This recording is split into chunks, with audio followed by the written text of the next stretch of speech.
Baik, bismillahirrahmanirrahim. Assalamualaikum warahmatullahi wabarakatuh. Perkenalkan, kami dari kelompok satu Perancangan Sistem Informasi, dengan saya sendiri sebagai moderator yaitu Egi Juansyah dari kelas Teknik Informatika 1, dan kemudian ada anggota yang lainnya yang akan menjelaskan dan memaparkan materi, yaitu Muhammad Askar Nurul Adha dan Elsa Islamiyanti. Topik yang akan kami bawakan yaitu Sistem Informasi PPDB atau penerimaan peserta didik baru di tingkat SMK atau SLTA. Baik, lanjut saja untuk pematerian yang pertama, yaitu akan dipaparkan oleh Saudara Azka. Kepada Saudara Azka, dipersilahkan. Baik, terima kasih kepada moderator yang telah memberikan yang pertama, yaitu saya akan menjelaskan mengenai pengertian dari organisasi itu sendiri. Organisasi sekolah merupakan perkumpulan yang tersusun dari beberapa jenis kegiatan sekolah, perkumpulan yang tersusun dari sumber daya sekolah, perkumpulan yang tersusun dari personil sekolah, perkumpulan ide dan prinsip yang meliputi membangun hubungan, menciptakan iklim yang kondusif dalam lingkungan sekolah dan lain-lain. Adapun tujuan dari organisasi itu sendiri yaitu tujuan organisasi tujuan organisasi sistem pendidikan adalah untuk memberikan kesempatan kepada siswa untuk mengembangkan potensi mereka secara maksimal. Dan adapun struktur organisasi dari organisasi sekolah. Yang pertama ada kepala yayasan, terus ada kepala sekolah, di bawah kepala sekolah ada komite sekolah dan bendahara, di bawah komite sekolah dan bendahara ada WKS kesiswaan, WKS humas, KATU, WKS kurikulum, WKS satpras. Dari KATU bisa dijabarkan lagi menjadi ini kepala TU, di bawah kepala TU ada operator dapodik, ada ADM keuangan, ada ADM sarana dan prasarana, ADM kepegawaian, ADM umum atau persuratan.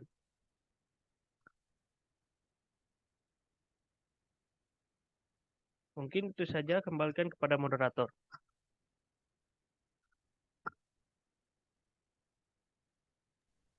Baik, terima kasih kepada Saudara Azka yang telah memaparkan materinya. Lanjut, untuk pemaparan materi yang kedua, akan disampaikan oleh saya sendiri. Baik, kita lanjutkan. Data yang dibutuhkan oleh sistem informasi eh, ini terbagi menjadi 5 bagian utama yang sangat penting. Yang pertama, dari siswanya tersendiri, kemudian dari sekolah, kemudian dari orang tua dan wali, kemudian nilai dan jurusan. Di sini kita membentuk dalam suatu eh, diagram ERD, di mana data yang kita butuhkan dari siswa ada nomor daftar, kemudian ID jurusan, kemudian nama siswa, alamat, tempat tanggal lahir, jenis kelamin, dan agama. Di mana setiap entitas di sini saling terhubung. Misalkan siswa dengan sekolah. Sekolah yang dimaksud di sini adalah sekolah sebelumnya, sebelum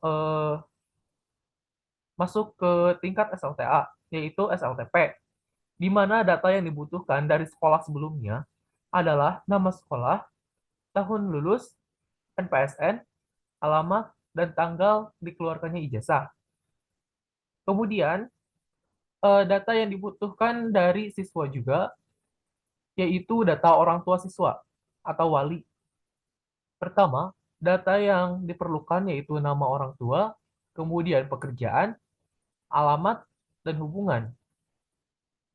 Kemudian, siswa juga setelah lulus mempunyai suatu nilai dari sekolah yang sebelumnya, dari tingkatan sebelumnya yaitu SLTP, di mana biasanya menggunakan nilai UN untuk tahun-tahun sebelumnya, di mana nilai-nilai tersebut eh, ada nilai matematika, nilai Indonesia, nilai Inggris, kemudian tahun ajaran, dan jumlah keseluruhan nilainya. Kemudian, eh, saat siswa mendaftar pun, kita membutuhkan data, yaitu tanggal daftarnya, tanggal berapa, kemudian nama jurusannya apa yang dipilih, kemudian ada juga kode jurusannya. Next slide. Kemudian, aktivitas proses pelayanan dalam proses pengolahan data dari sistem yang akan dirancang. Apa saja sih yang kita butuhkan saat ingin melakukan sistem perancangan informasi tentang PPDB? Yang pertama pasti kita memerlukan pendaftaran. Pendaftaran di sini ada yang termasuk online dan yang offline. Untuk yang online, pendaftaran dilakukan secara langsung, mengirimkan berkasnya secara langsung via online juga. Kemudian, bila secara offline, kita memerlukan satu tahapan, yaitu penerimaan berkas. Penerimaan berkas di sini bisa berupa hard file maupun soft file yang nanti dibantu oleh tim PPDB. Dan nanti akan dilakukan input data oleh tim PPDB. Kemudian, setelah yang online dan offline itu selesai, maka akan lanjut ke seleksi berkas. Kemudian, setelah seleksi berkas berakhir, maka akan ada pemberian saran jurusan. Nah, eh, nanti tim PPDB akan memberikan pemberian saran jurusan agar sesuai dengan minat dan bakat siswa tersebut. Kemudian akan ada tahapan pemilihan jurusan yang dimana itu dilakukan oleh siswa. Kemudian setelah pemilihan jurusan selesai, maka akan dilaksanakan seleksi jurusan. Kemudian setelah seleksi jurusan selesai, maka akan dilakukan pengumuman kelulusan. Setelah adanya pengumuman kelulusan, akan diadakan daftar ulang. Kemudian setelah daftar ulang, maka akan diinputkan ke Dapodik. Lanjut.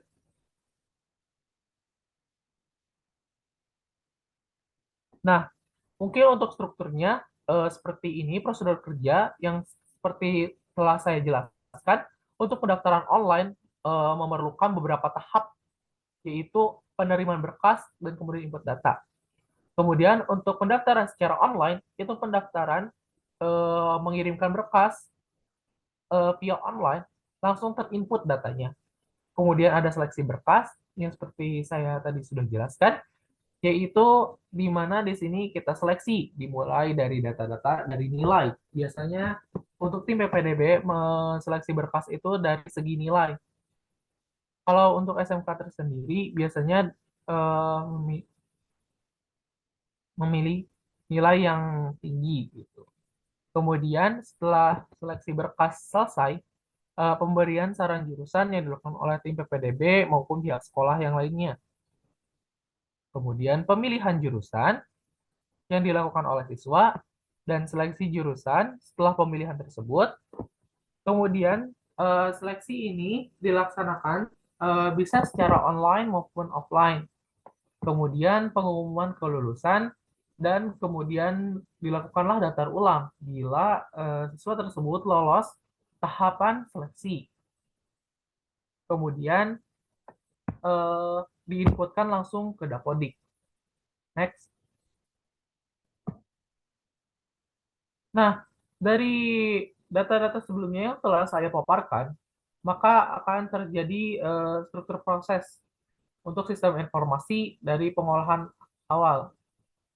Sistem pendaftaran penerimaan siswa baru tersebut bisa kita lihat terbagi menjadi tiga, yaitu pendaftaran, seleksi, dan pelaporan. Untuk pendaftaran itu ada offline dan online. Untuk yang offline, langsung penerimaan data, kemudian input data, kemudian data yang diambil saat Saat pendaftaran offline tersebut, data yang dikumpulkan berupa data siswa, data orang tuanya, kemudian data asal sekolah, dan nilai siswa.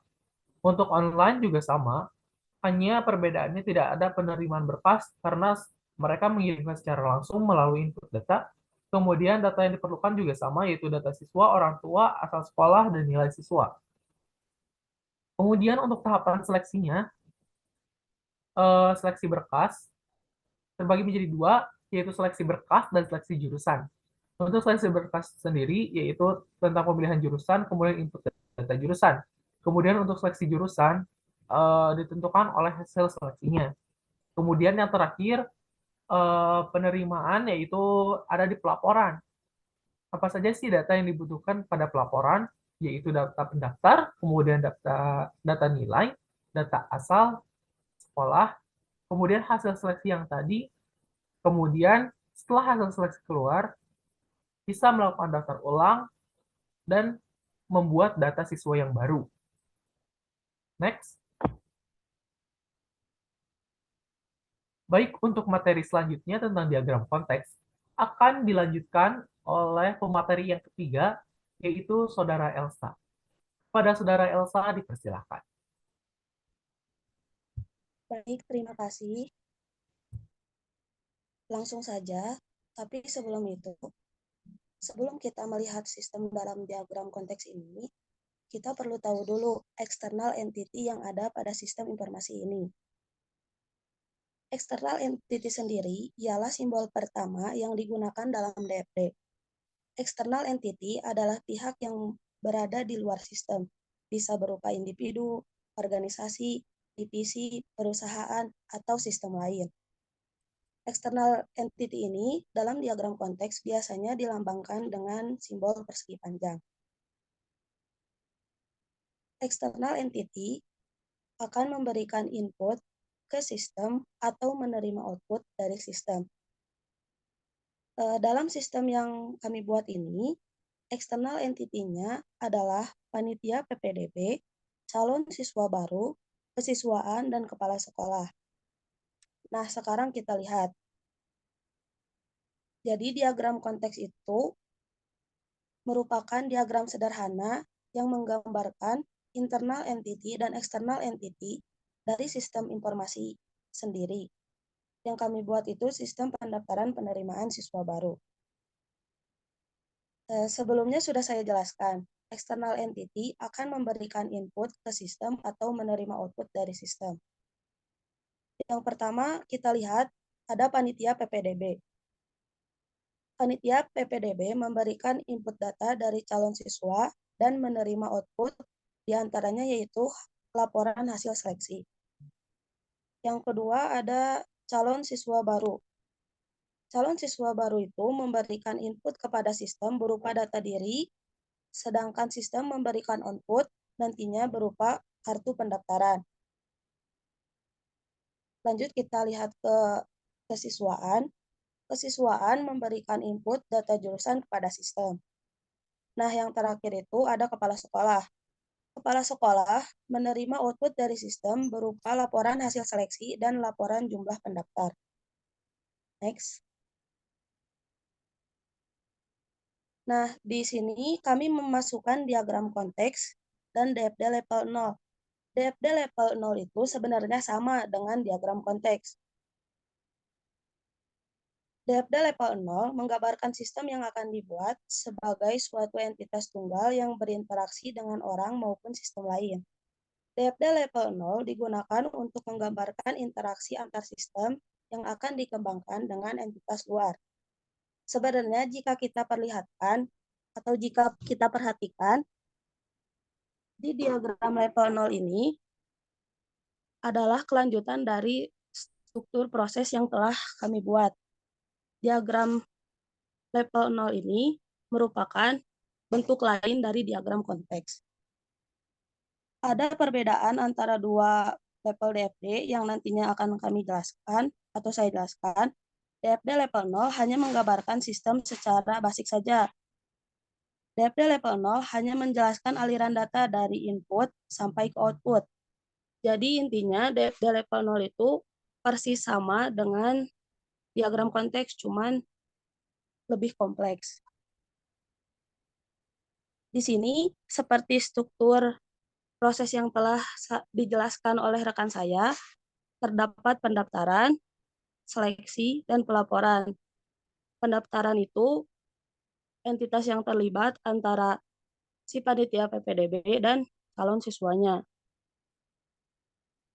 Yang kedua itu ada seleksi. Di sini seleksi itu antara panitia PPDB, kesiswaan, sistem, dan nantinya hasilnya akan dilaporkan ke kepala sekolah.